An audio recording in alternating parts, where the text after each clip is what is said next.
Olá pessoal, meu nome é Concécio e essa é mais uma live do canal Deus Sem Igreja. Alegrem-se, o seu nome está escrito no céu. Isso foi Jesus que falou lá em Lucas 10, quando escolheu os seus 70 discípulos, além dos 12 que já tinha escolhido antes, e ele enviou esses 70 para anunciar as boas novas do reino de Deus nas cidades onde ele iria mais tarde. E Jesus disse assim para eles, Lucas 10, de 3 a 16: Vão, eu envio vocês como cordeiro no meio de lobos.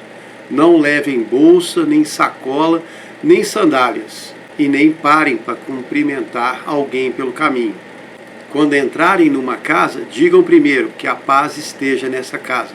Se houver ali alguma pessoa de paz, ela ficará na casa, senão voltará para vocês. Fiquem na mesma casa, comam e bebam o que derem a vocês, porque o trabalhador é digno do seu salário. Não mudem de uma casa para outra. Quando entrarem numa cidade, se forem bem recebidos, comam o que derem a vocês. Curem os doentes que houver ali e digam: o reino de Deus chegou a vocês. Mas quando entrarem numa cidade e não forem bem recebidos, saiam pelas ruas e digam: até o pó da sua cidade sacudimos de nós, e saibam que já chegou o reino de Deus. Quem ouve vocês, ouve a mim. Quem rejeita vocês, é a mim que rejeita. E quem me rejeita, rejeita aquele que me enviou. Depois, quando os 70 voltaram, eles estavam cheios de alegria e vieram contar para Jesus, lá nos versículos 17 a 19. Senhor, até os demônios se submeteram a nós pelo teu nome. E Jesus disse: eu vi Satanás como um raio cair do céu. Dei a vocês autoridade para pisar serpentes e escorpiões e toda a força do inimigo, e nada lhes fará dano algum. Aí então Jesus falou assim: mas não fiquem alegres porque os espíritos se submetem a vocês, mas se alegrem porque os seus nomes estão escritos nos céus. Todo o poder que Jesus deu aos seus 70 discípulos, que era impressionante, não deveria ser o motivo da grande alegria deles, mas sim o fato deles estarem salvos. Isso é uma lição que é difícil para nós aprendermos, porque vivemos no mundo do aqui e agora, no mundo físico das sensações do corpo, do que vemos, sentimos, gostamos, desgostamos.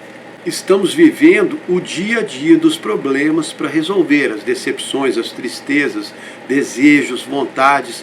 O real para nós é o que vivemos agora, não o que vamos viver depois da nossa morte. Aqui na Terra, ter poder é grande motivo de alegria. Só que essa é a maneira errada de pensar, achar que a nossa vida aqui é que é a verdadeira e única a ser vivida, e depois da morte não tem nada. Jesus tentou várias vezes explicar aos seus discípulos que as coisas desse mundo não são importantes. Ele falou várias vezes para não nos preocuparmos com elas. Eu já falei aqui, Lucas 12, 23 a 34. Ele disse: a vida é mais importante que a comida e o corpo mais importante que as roupas.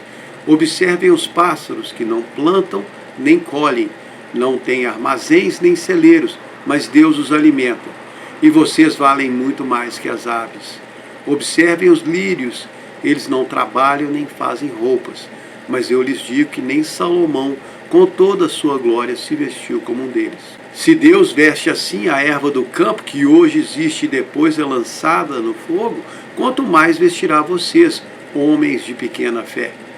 Não busquem ansiosamente o que comer ou beber, não se preocupem com isso, pois todos no mundo correm atrás dessas coisas, mas o Pai sabe do que vocês precisam. Busquem o reino de Deus e essas coisas serão dadas a vocês. Não tenham medo, pequeno rebanho, pois é do agrado do Pai dar a vocês o reino. Vendam o que têm e deem esmolas. Façam para vocês bolsas que não gastam com o tempo, tesouros nos céus que não se acabam, onde nenhum ladrão chega perto e nenhuma traça destrói. Pois onde estiver o seu tesouro, ali estará também o seu coração. Eu, confesso, sou um cara realista. Eu sei que preciso trabalhar para viver. Não posso ficar sentado e esperar que tudo caia do céu. Mas eu também preciso saber onde estão as minhas prioridades. O que é mais importante? Eu tenho que cuidar da minha vida aqui nesse mundo, mas não posso me esquecer da minha vida depois dessa, que é muito mais importante. Muito, muito, muito mais importante. O poder que Jesus dá através do seu Espírito Santo, poder de curar as pessoas, fazer milagres, expulsar maus espíritos, não é tão importante quanto a salvação que ele dá através do sacrifício na cruz. Por isso mesmo, Jesus não montou uma clínica de atendimento aos doentes enquanto estava aqui na terra. Ele tinha o poder para curar todos os que viessem até ele. Mas a sua prioridade era anunciar as boas novas. E quais eram essas boas novas? Que o reino de Deus chegou. Que Deus tinha dado aos homens a oportunidade de se redimirem. Que seus pecados seriam todos perdoados através do sacrifício do seu Filho Jesus. E que toda a humanidade poderia ser libertada da prisão e da condenação da lei. Agora todos podiam voltar para a casa do seu Pai. Todos que quisessem, porque a salvação é de graça, mas não é obrigatória. Aceita quem quer. Ah, mas quem que não vai querer ir para o céu? Quem não acredita no céu, não acha relevante, ou quem acha que vai conseguir chegar nesse lugar celestial sem a ajuda de Deus, sem aceitar o sacrifício de Jesus. E isso é o que tem mais hoje em dia.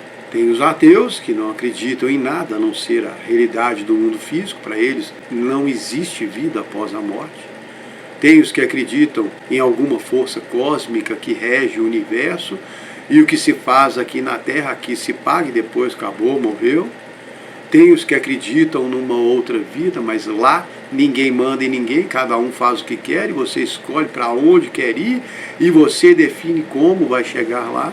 Tem os que acreditam em Deus e em Jesus, mas acham que para chegar no céu tem que fazer boas obras e merecer a salvação. E finalmente tem os que sabem que não conseguem se salvar e buscam em Jesus a salvação. Desses todos aí, os que têm a melhor percepção da realidade espiritual são os últimos, os que dependem de Jesus para entrar no céu.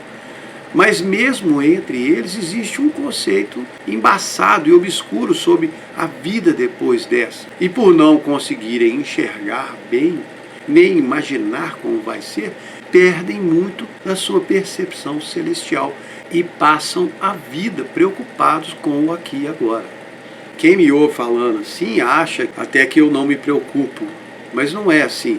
Apesar de eu ter uma boa noção pessoal de como vai ser depois dessa vida e de acreditar muito na vida futura e no que Deus tem reservado para mim, ainda assim eu me preocupo e às vezes preocupo muito. Ah, mas então não adianta nada saber de tudo isso se não te ajuda em nada. Eu não falei que não ajuda em nada, falei que eu me preocupo. Mas a minha certeza da eternidade e do que Deus tem para mim depois é o que me mantém firme. Antes, durante e depois das minhas preocupações. Como disse o rei Davi no Salmos 56:3, no dia que eu temer, hei de confiar em ti. Porque as preocupações vêm tanto para mim como para todas as pessoas desse planeta. Algumas disfarçam muito bem. Algumas tentam ignorar, outras tratam do jeito que conseguem, outras desesperam e algumas até desistem da própria vida por causa delas. Mas Deus não prometeu uma vida tranquila e livre de problemas. Ele prometeu outra vida depois dessa. E aí, nessa outra vida, sim, vai ser livre de problemas. Apocalipse 21. Vi a cidade que de Deus descia do céu. E uma voz disse, agora a casa de Deus está com os homens. Deus vai morar com eles. Eles serão o seu povo e o próprio Deus vai estar com eles e será o seu Deus. Ele enxugará dos seus olhos toda lágrima. Não haverá mais morte, nem choro, nem gritos, nem dor, pois essas coisas já passaram. E aquele que estava sentado no trono disse, eu faço novas todas as coisas. Nessa cidade não há nenhum templo nem igreja, porque o Deus Todo-Poderoso e o Cordeiro são o templo. A cidade não precisa de sol nem de lua para brilhar sobre ela, pois a glória de Deus é que a ilumina, e o Cordeiro é a sua lâmpada. Todas as nações da terra andarão sob a sua luz, e os reis da terra trarão para ela a sua glória e honra. As suas portas não se fecharão de dia, e ali não há noite. E não entrará nela coisa alguma impura, nem abominação ou mentira, mas só entrarão nela os que estão inscritos no livro da vida do Cordeiro. E aqui é que está a ligação direta com aquele versículo de Lucas 10, 20, quando Jesus falou para os 70 discípulos: não fiquem alegres porque os espíritos maus se submetem a vocês, mas fiquem alegres porque os seus nomes estão escritos no céu. E é isso que é mais importante, ter o seu nome escrito no céu. Nada mais interessa. Porque no futuro, não sei quando, não faço nem ideia, o que está escrito no livro do Apocalipse vai acontecer. Uma coisa de cada vez, cada coisa no seu tempo, mas tudo vai acontecer. Jesus disse em Mateus 24, 35, o céu e a terra passarão, mas as minhas palavras jamais passarão. Ou seja, vai acontecer, é inevitável. Ah, mas desde que eu sou criança que eu ouço essa história e nunca acontece nada. Eu adoro quando eu escuto alguém falar assim, porque até essa fala está escrita na Bíblia.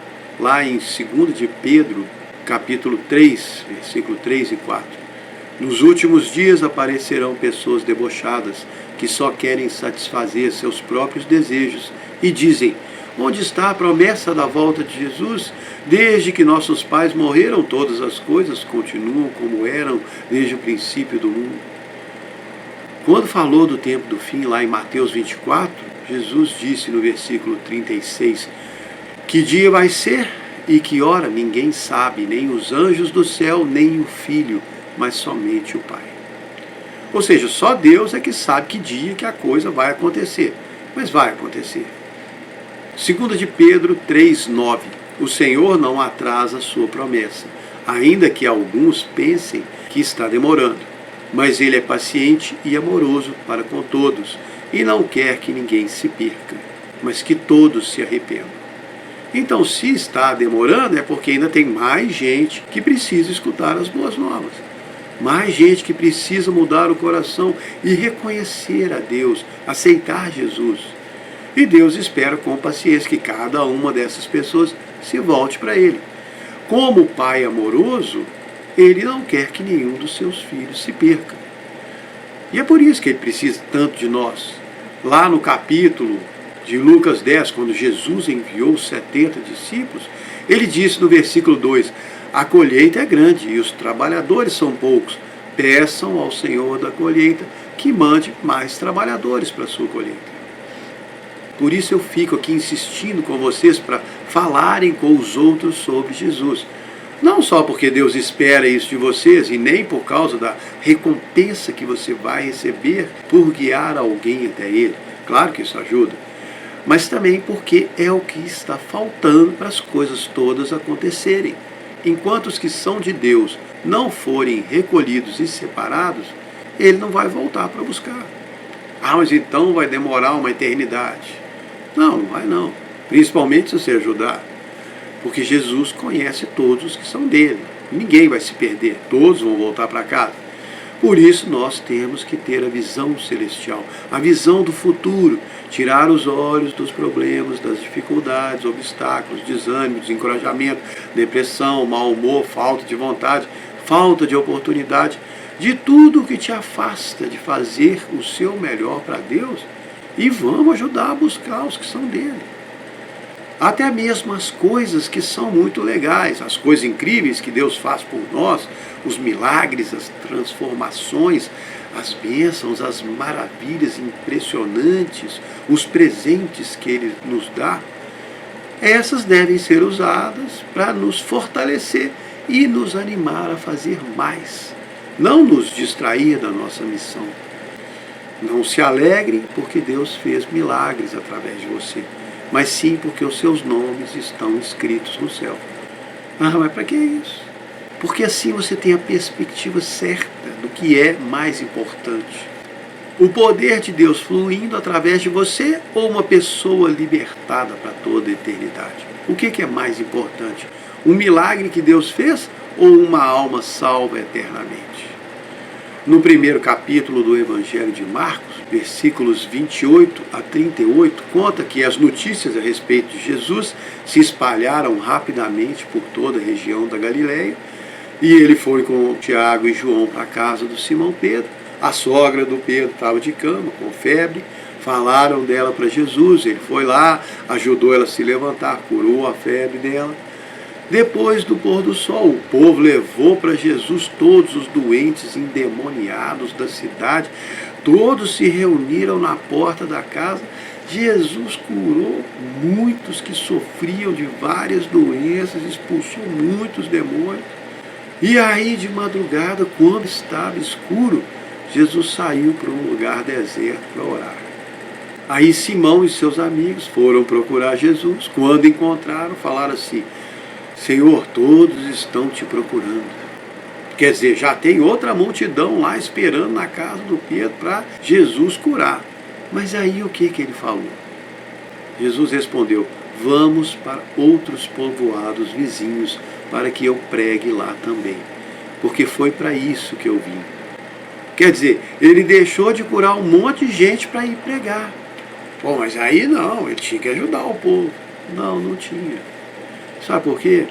Eu já falei disso aqui. Porque eles estavam precisando de cura para os seus corpos. A mensagem do Evangelho já tinha sido divulgada ali.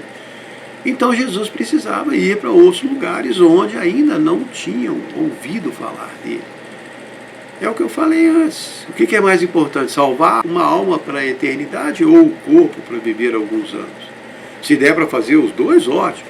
Mas se não der, a prioridade é a alma eterna. E é da eternidade que todos nós precisamos lembrar. Quando estivermos tristes e quando estivermos felizes. Lembrar dela e colocar ela como meta na nossa vida e na vida dos outros. Colocar a eternidade como meta na sua vida para guiar de maneira correta as suas prioridades. E colocar a eternidade como meta na vida dos outros para ensinar eles como receber a vida eterna que Jesus deu para todos os que quiserem. Uma vez, na década de 80, eu estava em Salvador, na Bahia, fazendo um trabalho missionário, vi uma garota caminhando do outro lado da rua, atravessei para falar de Jesus para ela. Ficamos conversando um tempão, sentamos para tomar um café, contei para ela tudo que eu sabia sobre Jesus naquela época, sobre a salvação.